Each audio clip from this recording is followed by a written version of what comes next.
இந்த ஸ்டேஜில் அடுப்பை ஆஃப் பண்ணிவிட்டு நல்லா ஆற விட்டுருங்க.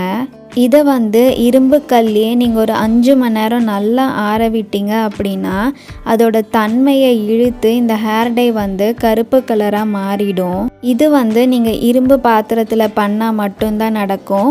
அதனால நீங்கள் ஒரு இரும்பு கடாய் இல்லை இரும்பு தோசைக்கல்ல பண்ணுங்கள்.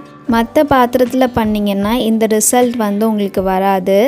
அண்ட் நம்மளோட கருஞ்சீரகம் அண்ட் முருங்கைக்கீரை ஹேர் டை இப்போது ரெடி ஆகிடுச்சு.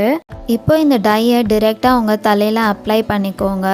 ஃபுல்லாக அப்ளை பண்ணக்கப்புறமா நல்லா ட்ரை ஆக விட்டுருங்க.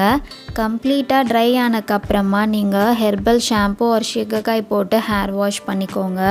இந்த மெத்தடை நீங்கள் ஃபாலோ பண்ணிங்கன்னா கண்டிப்பாக உங்களோட க்ரே ஹேர் பிளாக் ஹேராக சேஞ்ச் ஆகும்.